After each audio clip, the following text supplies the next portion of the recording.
하나님 말씀은 마가복음 6장 1절부터 6절까지 제가 읽겠습니다. 예수께서 거기를 떠나사 고향으로 가시니 그의 제자들도 그를 따르니라. 안식일이 되어 회당에서 가르치시니 많은 사람이 듣고 놀라 이르되 이 사람이 어디서 이런 것을 얻었느냐. 이 사람이 받은 지혜와 그 손으로 이루어지는 이런 권능들이 어찌 됨이냐. 이 사람이 마리아의 아들 목수가 아니냐. 야고보와 요셉과 유다와 시몬의 형제가 아니냐. 그 누이들이 우리와 함께 여기 있지 아니하냐 하고 예수를 배척한지라. 거기서는 아무 권능도 행하실 수 없어 다만 소수의 병자들에게 안수하여 고치실 뿐이었고 그들이 믿지 않음을 이상히 여기셨더라. 원전으로 다시 보는 마가복음 오늘 6장입니다. 56절까지 있는데요.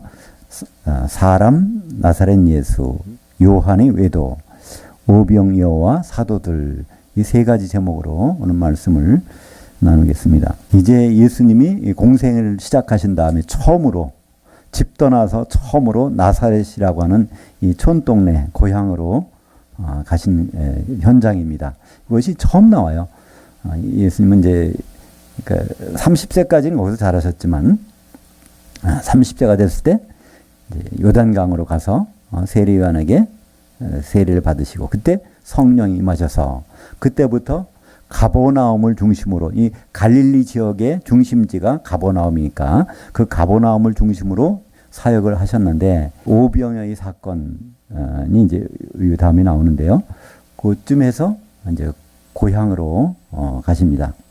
그래서 거의 제자들도 여기 따르게 됩니다. 그러니까 우리가 이 복음서를 보면요. 항상 그걸 생각하시면 돼요. 예수님은 누구에게 목표가 있냐면 사도들을 어떻게 세울까? 사도들에게 뭘 보여줄까? 왜냐하면 사도들의 기초석 위에 성도들을 세워서 교회를 만드실, 그분의 아내를 만드실 것이기 때문에 항상 모든 행적은 사도들 중심으로 보시면 성경 이해하는 데 도움이 됩니다. 어떤 병을 고치셨을까? 어떻게 고치셨을까? 어떻게 무리를 걸으셨을까? 이 모든 것, 거기에 초점을 맞추시는 것보다는 사도들에게 뭘 보여주시려고 이렇게 하실까? 여기에 그래서 이 사도들 12사도도 데리고 나사렛이라는 고향으로. 이 나사렛은 지금도 조그맣지만 그전에도 여기가 굉장히 작았다고 그래요. 동네가 뭐 20가구 정도 이렇게 되는 그런, 그러니까 아주 작은 동네. 거기서 예수님을 보고 사람들이 이 사람 어디서 이런 것을 얻었느냐. 예수님이 거길 떠날 때와 거기 왔을 때의 차이점이 있어요. 가장 큰 차이점이 뭘까요? 사도행전 10장 38절 한번 같이 보겠습니다. 하나님이 나사렛 예수에게 성령과 능력을 기름부터 하셨으며 마귀에게 눌린 모든 사람이 버치셨으니. 그러니까 이 갈릴리란 동네를, 나사렛이란 동네를 출발할 때는 성령이 아직 안 계셨어요. 근데 지를 때는 이제 성령이 계셔. 근데 이 사람들은 귀신 같았으면 알아볼 텐데 이 사람들은 귀신이 아니잖아요. 그냥 저 부모가 누구고 저 형제가 누구고 이런 사람인데 갑자기 뭐 능력이 나오고 지혜가 나오는데 이게 도대체 어떻게 된 일이냐. 그래서 어디까지나 이걸 인간으로 본다는 거죠. 그러니까 이 나사렛 예수라고 하는 것은 예수님이 지금 계셔서 명함을 가지고 다니신다면 거기에 나사렛 예수라고 했을 거예요. 그죠? 그 인간적인 이름입니다. 나사렛 예수. 그러니까 왜 그러냐면 예수란 이름들이 굉장히 많았어요. 그 당시에. 근데 그걸 구분하기 위해서는 보통 아버지 이름을 따서 하든지 그 출신 이름을 따서 하든지 그럽니다. 이 아버지 이름을 딴다고 하면 뭐 그 요셉이니까 거기다 바를 붙여요. 바요셉 예수라고 했을 텐데 여기에서는 나사렛에서는 아마 그 예수라는 이름이 하나밖에 없었나 봐요. 그러니까 그냥 나사렛 예수 하면 다 알아버리는 거예요. 그래서 나사렛 예수, 거기 출신. 그 우리가 아는 대로 유다라는 사람, 12제자 중에 하나, 이 가룟이라는 지역 이름이에요. 이스가룟이라고 하는 갈릴리 지역이 아니라 남쪽의 유다 지방. 우리를 말하면 뭐 이렇게 전라도나 경상도 촌이 아니라 경기도의 어디 지역. 그래서 거기 출신. 그러니까 12사도 중에서 11명은 다 갈릴리 출신인데, 시골 출신인데, 그 중에 하나가 도회지에서 왔단 말이에요. 그래서 거기 도회지에서 온 이스가룟이라는 동네, 그래서 가룟 유다, 그래서 가룟 유다. 그 마찬가지로 예수님은 다른 데도 예수라는 이름이 많이 있지만 나사렛 출신 예수. 그래서 사람들은 나사렛 예수 이렇게 부르는 거죠.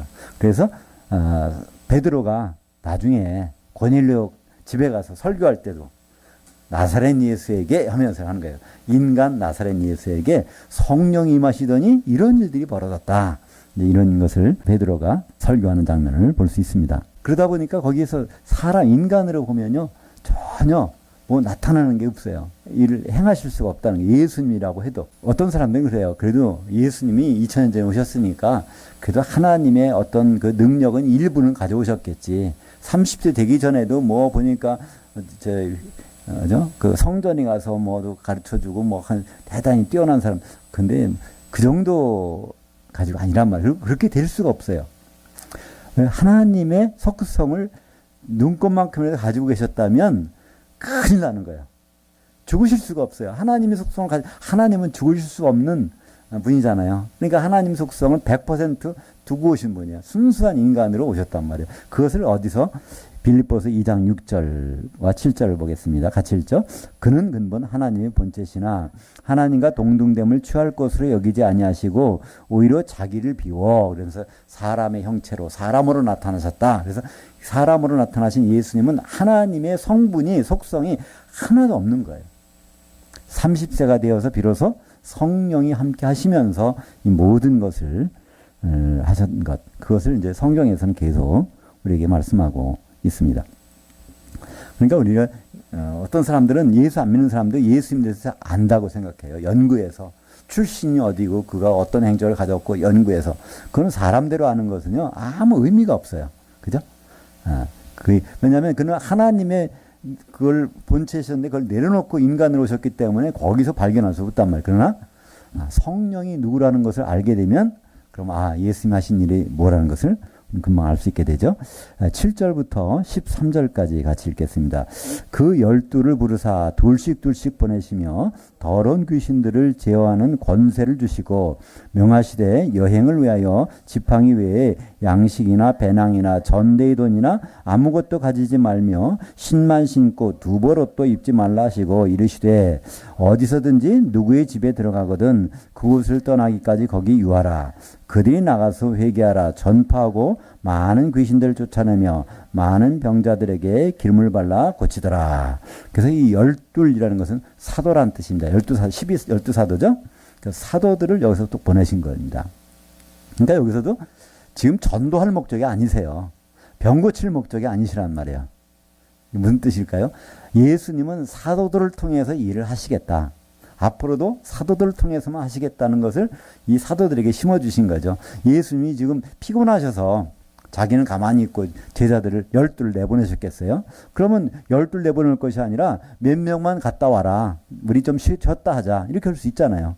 그리고 왜 12만 보내요? 아니면 13명을 보내든지 20명, 30명을 보내든지 하지. 그죠? 12를 보낸 이유는 이제 12사도를 통해서 뭘 하시겠다는 것을 여기다가 이렇게 연습을 시키시는 거예요. 근데 많은 사람들은 요 구절을 인용해 가지고 선교와 전도는 이런 방식으로 해야 되나 보다. 예수님이 이렇게 명령하셨으니까. 그래서 양식이나 배낭이나 전대나 돈이나 우리 갖고 가면 큰일 나겠네. 어느 집에 가서 이하다가 그 집에서 안 들으면 그냥 저주하고 나오고 이러면 되겠네. 요 방식대로 하려고 그러는데요. 이건 전도의 방법이 아닙니다. 이건 순전히 제자들을 사도들을 통해서 하시겠다는 것을 자꾸 몸에 익히도록 하시는 하나의 방법이었죠. 왜냐하면 이 방법이 바꿔진단 말이에요. 한번 누가복음 22장 36절 볼까요? 이르시되 이제 전대 있는 자는 가질 것이요 배낭도 그리하고 검없는 자는 겉옷을 팔아 살쩌다. 여긴 전대를 또 가지라고 그래요. 그러면 언제는 전대 갖고 가지 말라고 그랬다가 누가복음 22장에서는 전대 꼭 가지고 다니라고 그랬다가 그러니까 이것은 전도의 방법, 선교의 방법을 제자들에게 말씀해 주신 것이 아니라 이제는 그들을 사용해서 하시겠다는 그 뿐이란 말이죠. 제일 중요한 건 뭘까요? 나중에 주님이 죽으시고 부활하신 다음에 승천하시기 전에 그때야말로 빨리 가서 늘 전도하라고 할 거잖아요. 그죠? 아니란 말이에요. 그죠? 그 능력, 성령이 임할 때까지는 꼼짝하지 말라고 그러잖아요. 그죠? 그러니까 모든 것은 그분은 성령을 통해서 하시는데 사도들에게 기초석이 되게 하고 그 위에 우리 성도들을 세우시겠다는 그 생각이 여기서도 같이 있는 것이죠.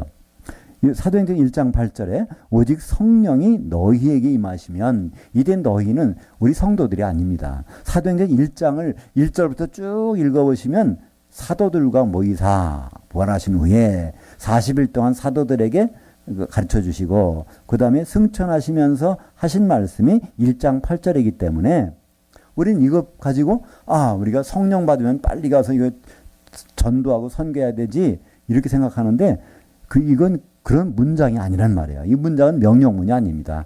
예수님의 의지의 표현이에요. 근데 염려하지 말라는 거예요. 성령이 임하게 되면 그럼 내가 알아서 너희들을 사용할 텐데 이렇게 사용하겠다. 예수님의 뜻이지 니들이 빨리 가서 성령만 받으면 가서 전도하고 선교하라는 그런 뜻이 아니란 말입니다. 절대로 이건 명령문이 아닙니다. 너희가 권능을 받고 내 증인들이 되리라. 이것이 의지미래니까 의지미래 이것은 그거를 말씀하신 분 예수님의 의지가 여기 담겨 있는 거죠. 이렇게 반드시 하시겠다. 12사도를 통해서 하시겠다는 의지를 표현하신 것입니다. 그래서 누가복음 24장 49절에 보면 승천하시면서 예루살렘을 떠나지 말고 바로 약속하신 것을 기다리라. 근데 그 약속하신 것이 뭐죠? 사도행전 1장 8절에 보면 성령을 받기까지는 아무 일도 하지 말라는 겁니다. 근데 우리는 그냥 많은 일을 해보려고 그래요. 그죠? 가만히 있으면 좀 미안한 것 같기도 하고, 이렇게 많은 은혜를 받았으니 뭘 움직여 봐야 되는데 가만히 있네. 근데 예수님은 사도한테도 그런 큰 은혜를 받았는데도 꼼짝하지 말라는 거예요.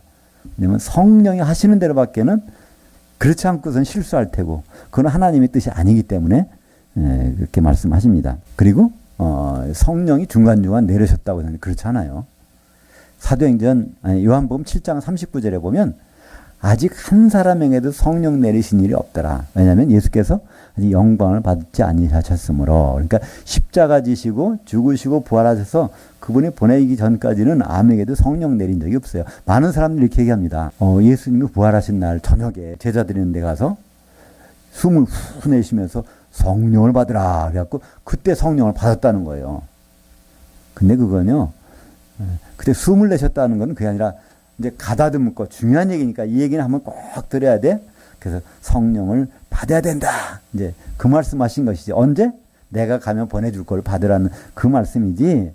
부활하신 그날 저녁에 오늘 저녁에 성령 받아라 이런 얘기가 아니라는 겁니다. 예수님이 하늘에 올라가시지 않았는데 그냥 내가 가면 보낸다 그러는데 아직 올라가시지 않았잖아요. 그러니까 우리는 이 같은 성경을 보면서도 이렇게 여러 가지로 다른 얘기를 할 수 있지만 성경은 반드시 한 것밖에는 얘기를 하지 않고 있습니다.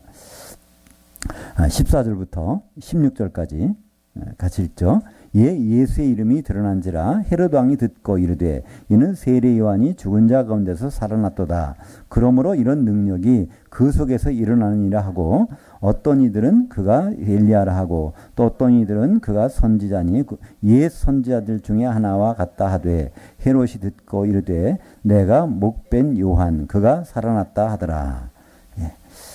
여기 헤롯은 지금 저기 예루살렘에 있는 헤롯이 아닙니다. 거기는 이 헤롯이 그 당시에 없어요.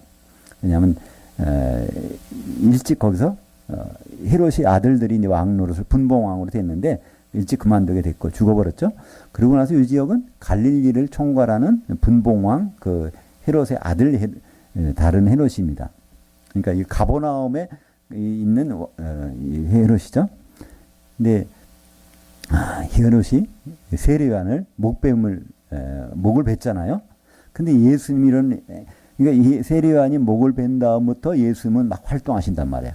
그랬더니 세례요한이 살아났다. 세례요한이 영이 예수님께 가서 움직인다. 이제 그 헤롯은 이렇게 얘기를 합니다. 사실 그 예수님들이 말씀하셨죠. 오리라고 하는 엘리야가 바로 이후 세례요한이다 그랬잖아요. 그죠?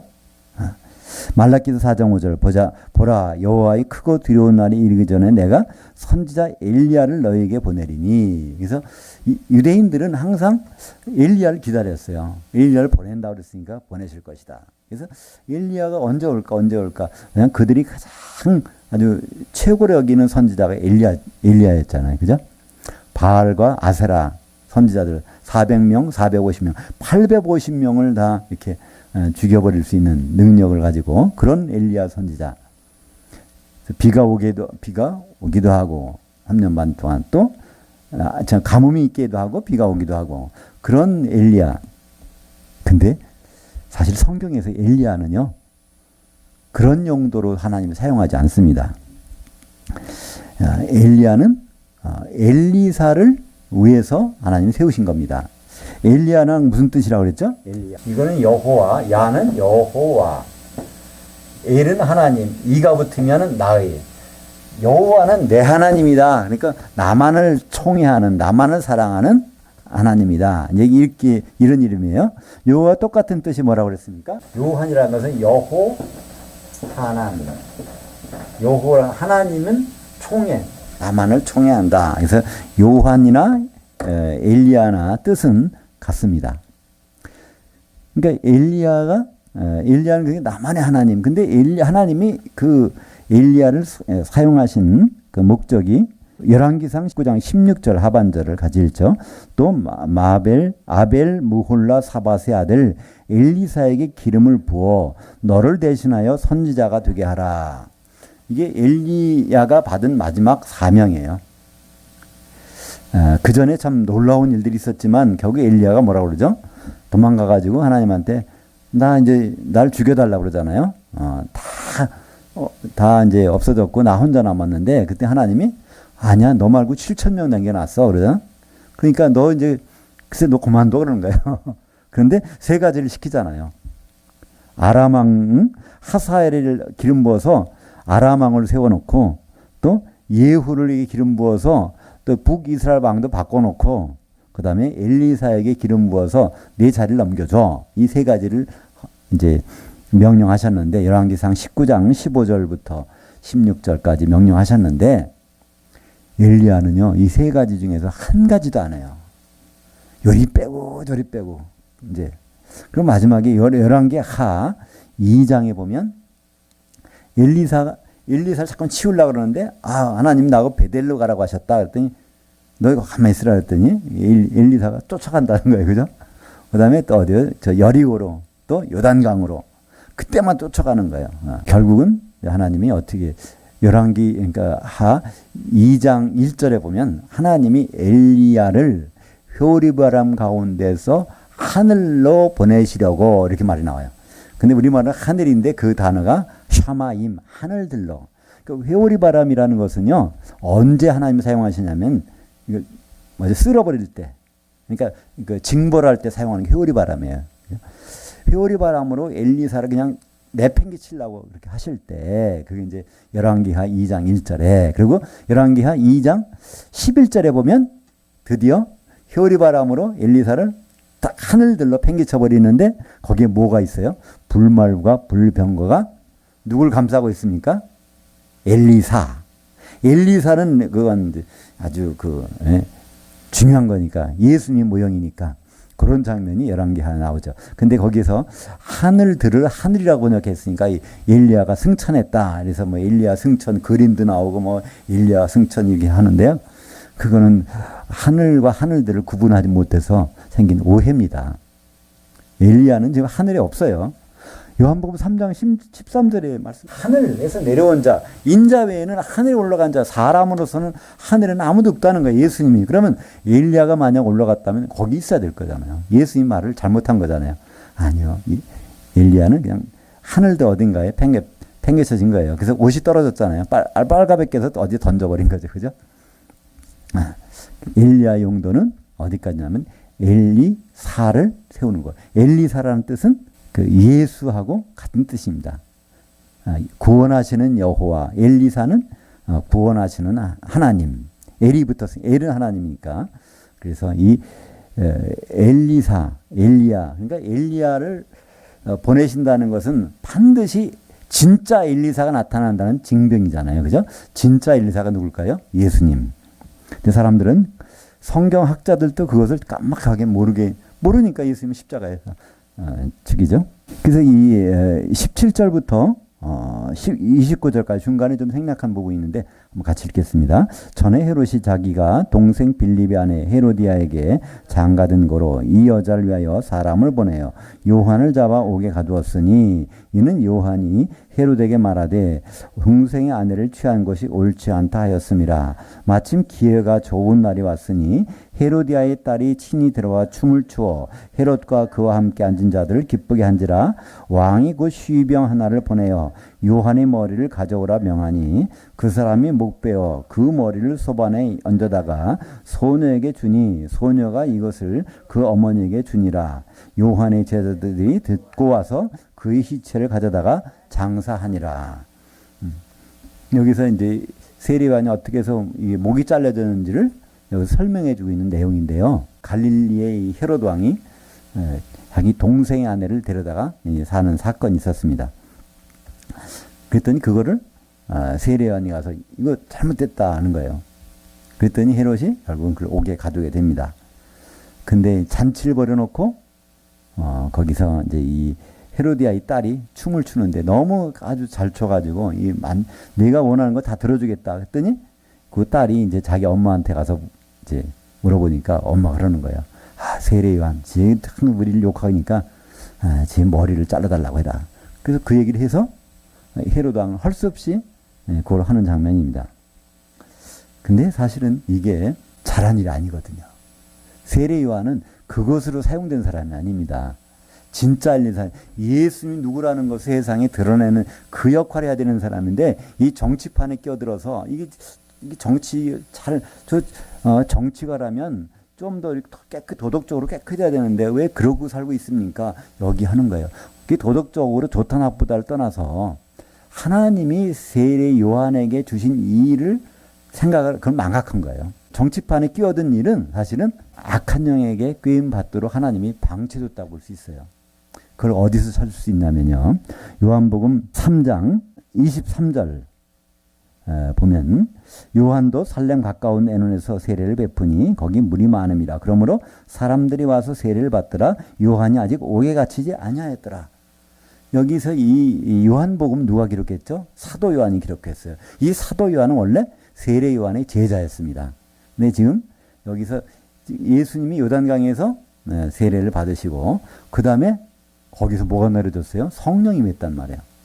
그러면 그 다음부터 세례 요한은 딱 중단해야 돼요. 왜냐하면 세례 요한이 왜 요단강에 가서 이 물로 세례를 주고 있었습니까? 유일한 목적이 있다는 거예요. 자기 입으로 말했어요. 그 입으로 말한 내용이 요한복음 1장 31절 같이 읽겠습니다.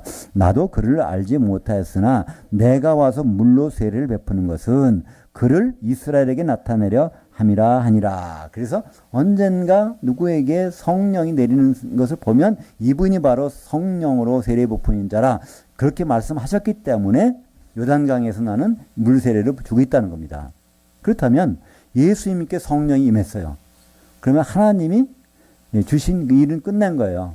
더 계속 준다면 사람이 착각 혼돈시키는 거예요. 그죠? 계속 물로 세례를 주네. 그러면 아직 메시아가 안 나왔나 봐. 지난번에 나사렛 예수에 내렸던 건 가짜인가 봐. 이렇게 생각할 수 있잖아요. 세례요한이 물로 세례를 주고 있는 한에는 그 일은 계속 반복되는 거. 사람들이 아직도 주고 있네.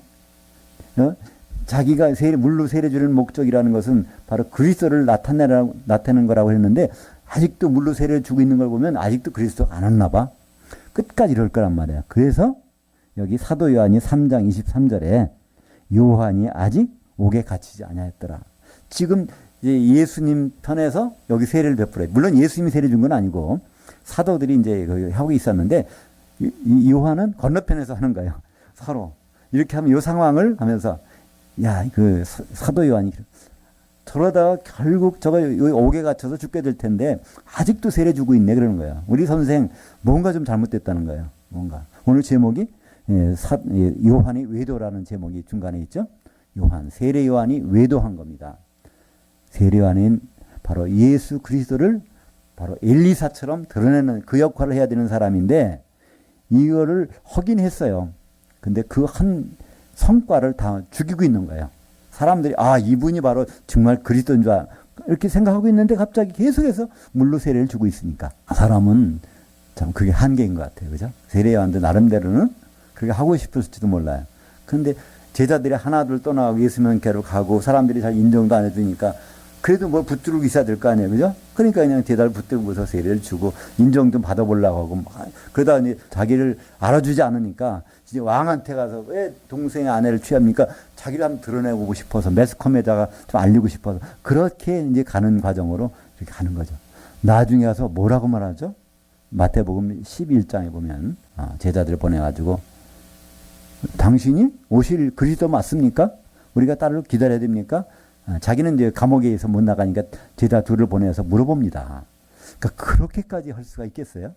자기 눈으로 직접 자기 손으로 이렇게 세례를 물세례를 베풀 때 거기서 성령이 임하는 현장을 보고 이분이 바로 그리스도라고 선포해 놓고 나서 우리가 그리스도를 기다려야 됩니까? 하는 정도로까지 그렇게 나락으로 치닫는 것.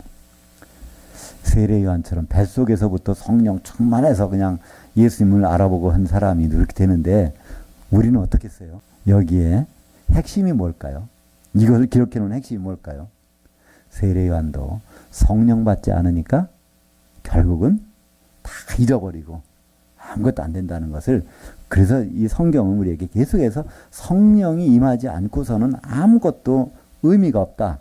세례 요한 같은 사람도 하나님이 들어 쓰시는, 그러니까 선지자 중에 가장 큰 선지자, 예수님이 직접 드러내는 선지자, 선지자라는 걸 예수님을 드러내는 사람이 그게 목적인데 마지막으로 이분이 바로 그리스도라고 드러내는 선지자, 여자가 낳은 자 중에 바로 세례 요한보다 큰 자가 없도다. 그 세례 요한도 아주 치명적인 외도를 범하게 돼서, 치명적인 외도라는 것은 물세례를 그만두지 못한 것. 그런 말미암아 이제 정치적인 판에 들어가서 그렇게 하다가 목뱀을 당해서, 어떤 사람은 순교라고 하는데 이건 순교가 아닙니다. 아주 뭐라 할까요? 어떤 X 죽음. 그래서 우리는 이 세례 요한을 욕할 것이 아니라 우리도 성령 충만하지 않냐면 얼마든지 그렇게 될 수 있다는 것, 그걸 한번 비춰볼 수가 있는 것이죠. 거기 있네요. 마가복음 19장이 아니라 11장이 있습니다. 3절에 예수께 여짜오되 오실 그이가 당신이 오니까 우리가 다른 일을 기다리오리까. 이렇게 변할 수가 있단 말이에요. 같은 세례. 요단강에서 그 현장에서 딴 사람도 아니고 구경꾼도 아니고 자기가 집례자였으면서 여기 이렇게 말을 하고 나중에는 목이 잘려서 이 세상을 마감하는 바로 이 세례 요한.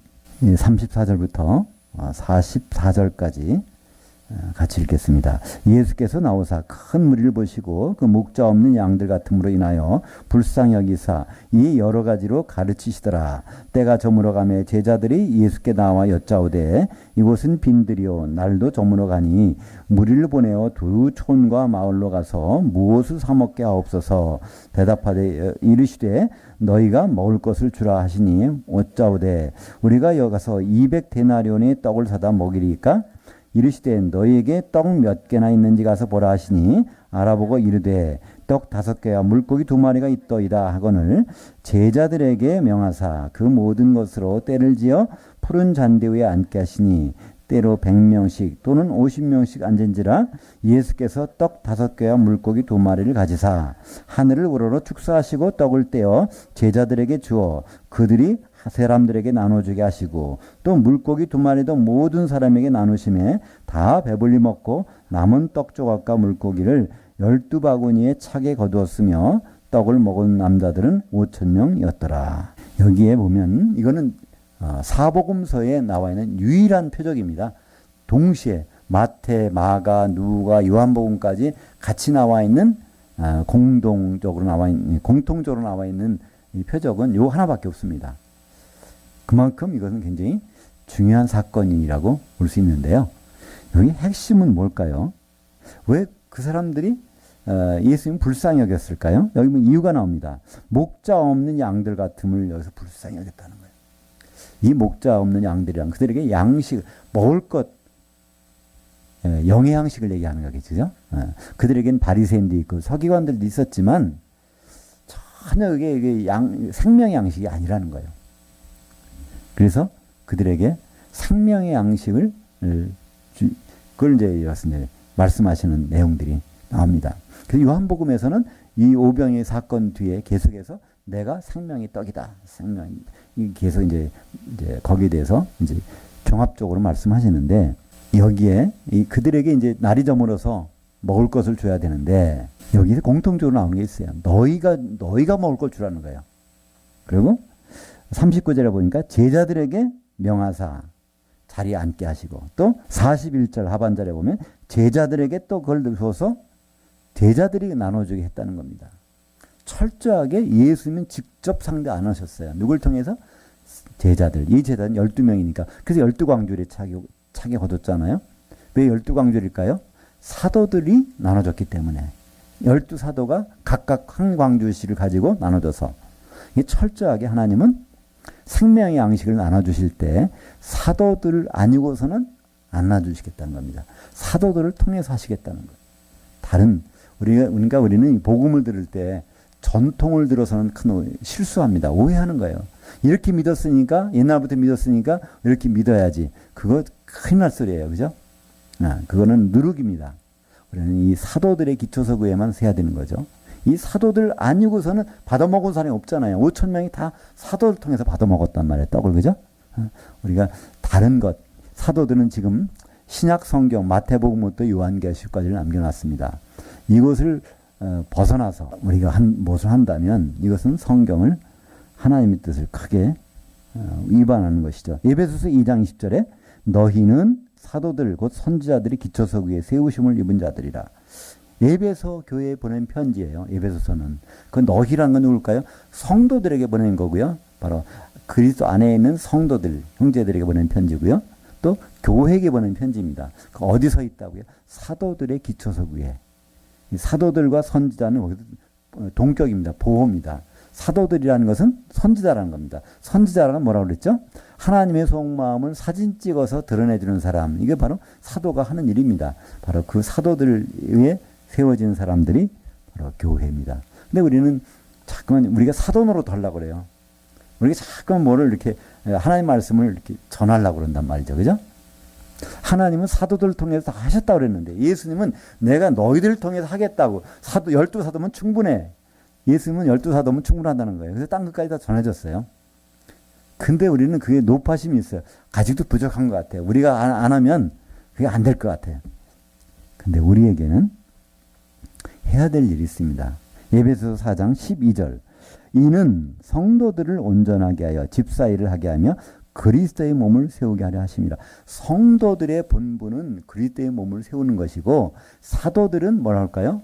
바로 성도들을 온전케 하는 일을 한단 말이죠. 그죠? 사도, 선지자, 복음전도자, 목사 이들은 바로 교사들로서 성도들이 본연의 일을 하도록 도와주는 건데 성도들은 본연의 일을 안 하려고 그러고 사도들이 일을 흉내내려고 한단 말이에요. 자꾸 그걸 하고 싶어 해. 물론 특별하게 지금도 하나님은 선교사를 파송할 수도 있어요. 또 복음전도자를 세우실 수도 있어요. 하나님의 특별한 그분의 뜻에 따라서. 그러나 자발적으로 우리가 하는 것은 성경에 안 나온단 말이에요. 그죠? 나 이게 하나님 은혜 받았으니까 자발적으로 뭐 좀 해봐야지. 성도들의 자발적인 일은 뭘까요? 그리스도의 몸. 여기 뭐 온전하게 돼서 이 온전하게 된다는 건 뭘까요? 하나님의 이거를 제대로 아는 거예요. 하나님 뜻을. 이 온전하게 한다는 것은 카타르티조라는 단어인데요. 이게 찢어진 그물을 기울 때 쓰는 거예요. 그러니까 찢어진 그물 가지고 어부가 아무리 밤새 잡아도 그거 실적이 안 나오는 건 뻔한 거잖아요. 그러니까 성도들이 실적이 나오는 그물을 가지고 나가려면 이 하나님 말씀이 굉장히 여러 가지 찢어진 것들, 오해가 있는 것들을 제대로 누가 목사님들이 이걸 제대로 꿰매서 그걸 가지고 제대로 하면 그리스도의 몸을 세우는 이 일이 될 건데 그냥 가서 찢어진 그물을 가지고 그냥 계속 돌아다니는 거예요. 어떤 경우는 더 찢어져. 그럼 더 아무리 일을 해도 결과는 안 나온단 말이죠. 하나님은 성도들이 익어가길 바라시는데 우리 성도들은 거꾸로 사도들의 일을 해보려고 노력을 많이 하고 있단 말이죠. 그래서 요한계시록 결과물이 나옵니다. 21장 14절. 그 성의 성곽에는 12기초석이 있고 그 외에는 어린 양이 12사도의 이름들이 있더라. 그 성, 새 예루살렘 성이라는 건 어린 양의 신부잖아요. 어린 양은 바로 예수님과 결혼할 상대, 그러니까 교회가 완성된 것이죠. 에베소서 5장 32절에 보면 그리스도와 교회, 이거 한 몸 되는 거라고 말씀했기 때문에, 그러면 그 성, 새 예루살렘 성은 기초석이 있단 말이에요. 그게 바로 12기초성인데 12사도. 그러니까 12사도를 안 돼도 안 되고 넘어서도 안 돼요. 그러니까 신약 성경 이 위에서만 세워져야 되는데, 우린 단적인 예로 요한계시록 대부분 안 보는 데도 많아요. 그러면 12사도 안 돼서 그냥 우리는 설락을 하는 거예요. 그럼 뭐가 부족해? 터가 하나 무너지고 있는 거야. 거기 안 쓰니까. 또 어떤 사람들은 뭐 동화복음도 있다고 그러고 그러죠. 그러니까 뭐 하나 추가해가지고 더 넣으려고 그래요. 그리고 전통을 지금까지 이렇게 해왔으니까, 지금까지 물세를 줘왔으니까 그래 물세를 줘야 된다. 그 전통이에요. 지금 누가 발명해서 물세를 주는 것이 아니라 지금까지 해왔잖아요. 거의 2000년 가깝게, 뭐 2000년이 좀 못 되겠지만 물세례를 줘서 성부와 성자와 성령의 이름으로 세례를 베푼다. 이렇게 해왔단 말이에요. 그러나 그것은 어디까지나 전통이지 성경에서는 물세례를 주라는 말이 없단 말이에요. 왜냐면 성령으로 세례 받으시리라 그랬잖아요. 고린도전서 12장 13절에도 너희가 한 성령으로 세례받아 한 몸이 되었고 또 한 성령을 마시게 하셨느니라. 그 이제 물세례 물 마시라는 얘기가 아니란 말이죠. 그죠?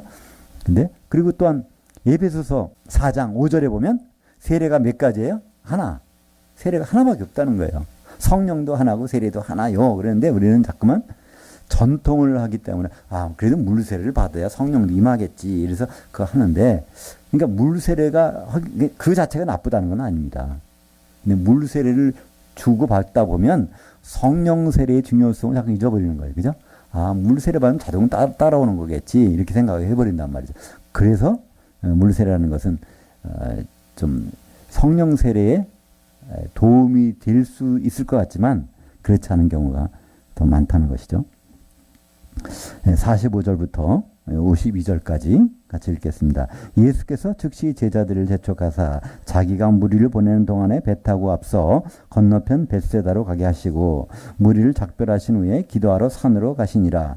저물매 배는 바다 가운데 있고 예수께서는 홀로 물에 계시다가 무태 계시다가 바람이 거스름으로 제자들이 힘겹게 노젓는 것을 보시고 밤 4경쯤에 바다 위로 걸어서 그들에게 오사 지나가려고 하심에 제자들이 그가 바다 위로 걸어오심을 보고 유령인가 하여 소리 지르니 그들이 다 예수를 보고 놀람이라. 이에 예수께서 곧 그들에게 말씀하여 이르시되 안심하라 내니 두려워하지 말라 하시고 배에 올라 그들에게 가시니 바람이 그치는지라. 제자들이 마음에 심히 놀라니 이는 그들이 그 떡 되시던 일을 깨닫지 못하고 도리어 그들이 마음이 둔하여졌음이로라. 예. 이 오병이어 사건이 나고 나서 지금 몇 시간밖에 안 지났어요. 근데 예수님은 산으로 가시고 제자들은 무택에 제자들을 먼저 보냈단 말이에요. 건너편으로. 근데 밤새도록 간 게 그게 이 건너편이라고 하지만 이거는 갈릴리를 횡단하는 것이 아니라 바로 이 도착하는 것이 보니까 얼마 거리가 안 되는 거예요. 약간 요 귀퉁이에서 요 귀퉁이로 옮겨지는 거란 말이에요. 그거를 밤새도록 이렇게 바람이 거슬림으로. 그러니까 우리는 하나님 일을 하면 모든 것이 순탄하게 잘 될 것 같죠? 여기 왜 이렇게 바람이 거슬릴까요? 예수님이 가라는 방향으로 가는데 이게 바람이 거꾸로 와. 모든 일이 잘 형통하면 하나님이 원하신 데 가겠구나. 뭐가 안 되면 그게 아니겠구나. 여기 보니까 오히려 그렇지 않을 수도 있어요. 예수님 순종해서 따라갔더니 그냥 가기 힘든 거예요. 그러니까 여기에서 그러니까 예수님이 찾아오셨어요. 그러니까 사도들이 여기서 깜짝 놀랍니다. 도대체 이분이 누구길래? 근데 여기 나오죠? 그 떡 되시던 일을 깨닫지 못하고. 사실 이 떡 되는 일은 과학적으로는 설명할 수 없잖아요. 그죠? 떡 5개 물고기 2마리로 어떻게 남자만 5,000명, 여자와 애들까지 합하면 2, 3만 명 된다 그러는데 그걸 먹이는 일이 정말 보통 일이 아니잖아요. 그것을 누가 구경꾼이 아니에요. 이 사람들 자기 광주리 가지고 다 준 사람들이에요. 5,000명이니까 12로 나누면 적어도 한 400 몇십 명은 400명 이상들은 자기는 다 준 경험이 있는데 도대체 이분이 누구길래 이 바람이 잔잔하는가. 근데 예수님은 또 왜 이걸 또 시키셨을까? 계속해서 예수님은요, 성령이 아니고서는 너희들이 아무것도 생각할 수가 없다는 것을 가르쳐 주시는 거예요. 그거 보면 예수님이 친절하게 같이 가시면 될 텐데 무엇으로 제자들을 따로 떼어놓고 가라고 하시고 또 그걸 계속 보고 계시다가 그러니까 여기는 그게 안 나오는데 여기 보면 힘겹게 노젓는 것을 보시고 그러니까 예수님 보고 계셨어요. 밤새도록 그렇게 하는 걸 예수님은 먼저 가라고 하면서 보고 계셨다면 그러다가 이제 걸어오셔서 지금 이렇게 그러니까 예수님이 왜 이렇게 하실까? 이들은 다 내 순종한다고 하지만 성령이 아니고서는 할 수 있는 것이 아무것도 없다는 것을 거듭거듭 여기서 말씀해 주고 있는 것입니다. 보통 때는 성령이 계셨어요. 요한복음 14장 17절에 보면 바로 성령은 그가 너희와 함께 하심이요. 그건 너희 속에 계시겠습니다. 요한복음 14장 17절에. 그때 왜 어떻게 함께 하실 수 있었을까요? 성령이 제자들에게 이때는 함께 안 하셨고 바다를 건널 때는 함께 안 하셔서 성령이. 근데 보통 때는 사도들과 성령이 같이 계셨다는 거예요. 왜 그럴까요? 예, 그렇죠? 그러니까 예수님께 성령이 뭐 계시니까 예수님께 같이 있는 동안에는 성령이 같이 계신 거예요. 근데 예수님이 지금 저기 밑에 계시고 자기들은 여기 성령이 없는 거예요, 절대로. 그리고 그러나 예수님은 이제 너희 속에 계시겠습니다. 이제 우리 가운데 각자 마음속이란 뜻이 아니죠. 우리가 두세 사람이 그분의 이름으로 모인 곳에 성령은 같이 하셔서 하나님의 성전을 이루시게 되는 것이죠. 요한복음 14장 26절입니다. 보혜사 곧 아버지께서 내 이름으로 보내실 성령 그가 너에게 모든 것을 가르치고 내가 너에게 말한 모든 것을 생각나게 하리라. 그러니까 뭐가 좀 생각이 안 나실 것 같잖아. 잊어버릴 것 같으면요. 걱정하실 필요 없어요. 뭐만 하면 돼요? 성령이 있는 곳에만 가면 돼. 성령을 오시게만 하면 돼요. 그러면 그분이 알아서 생각나게도 하고 가르쳐도 주시고 안 될 것 같죠? 근데 이건 하나님 말씀인데 이게 안 된다면 오히려 그 이상 그게 기적이죠. 그죠? 이건 예수님이 하신 말씀이에요. 그러니까 우리는 이것을 당연하게 생각합니다. 그래서 요한 1서 2장 20절과 27절에는 이것을 성령이라고 안 하고 기름 부음이 임하면 누가 너희들 가르쳐 줄 필요가 없다 그러잖아요. 그죠? 거기는 기름이라고 그랬어요. 성령이라는 단어를 안 쓰고. 같은 요한이 요한복음에서는 성령이라고 하고 같은 요한이 요한 1서 2장 20절과 27절에서는 기름. 그러니까 마태복음 25장에 나오는 신랑을 기다리는 열처녀에 비해서 기름 준비된 자, 그 기름이라는 것은 성령일 수밖에 다른 게 있을 수가 없어요. 그죠? 53절부터 마지막 절까지 읽겠습니다. 건너가 게네사렛 땅에 이르러 대고 배에서 내리니 사람들이 곧 예수신 줄 알고 온 지방으로 달려 돌아다니며 예수께서 어디 계시다는 말을 듣는 대로 병든 자들을 침상째로 메고 나오니 아무 데나 예수께서 들어가시는 지방이나 도시나 마을에서 병자들을 시장에 들에 두고 예수께 그의 옷가에라도 손을 대게 하시기를 간구하니 손을 대는 자들은 다 성함을 얻으니라. 보니까 다 한 명도 안 빼놓고 여기서 그냥 무조건 데려다 놓은 거예요. 여기다가 이 사람이 믿음이 있는지 없는지도 몰라요. 그건 관계없어. 그러니까 다 그분께. 왜 그럴까요? 예수님이 성령이 충만하신 분이야. 성령이 충만해서 마귀에게 눌린 모든 자는 마귀로 도망가 버리는 거죠. 귀신이 도망가 버리니까.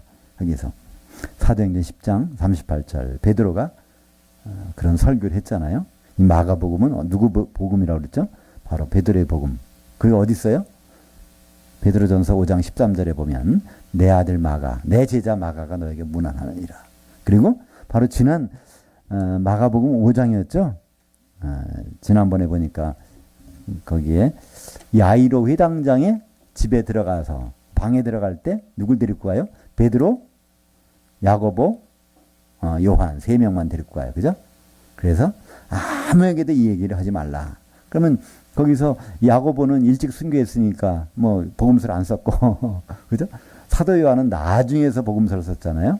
그렇다면 거기에서 베드로밖에 없는데 그렇다는 얘기는 그 얘기는 베드로밖에 모르는 일을 기록한 거. 이게 마가복음이 있단 말이에요. 그래서 우리는 마가복음, 베드로복음이라고 우리가 볼 수가 있습니다. 그래서 우리는 예수님이 병 고치고 가는 데마다 기적을 행하시고 그러니까 우리가 능력 받으면 똑같이 이렇게 해야 되나 보다. 근데 예수님은 십자가 사건 지실 때까지만, 그죠? 그 다음부터는 예수님은 바뀌십니다. 어떻게 바뀌죠? 하나님 나라의 일에 대해서 사도들하고 만나서 얘기하시고 그 다음에 성령을 받으라. 네. 그렇게 하시고 그것이 예수님 목적이세요. 예수님 목적은 결국은 우리가 성령 안에서 한 몸이 돼서 예수님과 만나 결혼하는 것. 그것이 바로 예수님이 우리에게 주신 것이지 많은 사람들 가서 병 고치고 다 그들을 마귀에서 일으키라. 마귀에서 풀어놓으라. 이것은 하나의 그분의 과정 중에 하나였죠. 사도행전 1장 3절 하반절 그리고 5절을 같이 읽겠습니다. 40일 동안 그들에게 보이시며 하나님 나라의 일들을 말씀하시니라. 요한은 물로 세례를 베풀었으나 너희는 몇 날이 못되어 성령으로 세례를 받게 하셨느니라. 예, 여기에 부활 후에 사도들과 만났어요. 뭐 어떤 병 환자 있거나 말거나 그들에게 관심도 없으셨어요. 왜냐하면 사도들의 기초석 위에 교회가 세워지고 그게 완성되는 것이 예수님의 아내가 되고 신부가 될 것이니까. 그래서 예수님의 모든 관심사, 또 그것은 하나님의 뜻이기도 하죠. 그것은 예수님이 다시 오실 때 결혼하러 오시는 겁니다. 예수님이 결혼하러 오시는데 우리는 다른 생각을 하고 준비하고 있다면 참 낭패겠죠. 그죠? 서로 이게 맞지가 않는 거죠. 그래서 이 세상 아무것도 하지 말라는 얘기가 아니라 바로 이 세상을 우리가 어떻게 사는 것이 가장 의미 있게 사는 것인가, 그것을 우리가 성경에서 다시 확인하는데 다른 거 없습니다. 성령 충만하는 방법밖에 없어요. 근데 성령은 어디에? 바로 두세 사람이 내 이름으로 모인 곳에 함께 하시겠다는 약속이 있기 때문에 우리는 시급한 것은 항상 내 주위에 어느 분과 내가 교통하고 있는가. 시공간을 초월해서, 그죠? 멀리 있어도 관계없어요. 그러나 성령 안에서 서로 교통하고 있는 그곳에 성령이 계시는 바로 장소니까, 하나님의 성전이니까 그렇습니다. 바로 이 나사렛 예수, 사람들이 볼 때는 똑같지만 바로 성령이 함께 하실 때 어떤 일이 일어났는가. 그리고 이 세례 요한은 바로 그분을 드러내라고 했는데 그것을 방해하는, 성령 세례 주시는 분은 방해한 사람이에요. 이 사람. 다른 사람을 기다리게 만들어 놨으니까, 세례 요한은. 그리고 오병이어의 사건도 사도들을 통해서만 생명의 떡을 주시겠다는 하나님의 그 길을, 방법을 우리에게 말씀해 주고 있습니다. 기도하겠습니다. 하나님 아버지 감사합니다.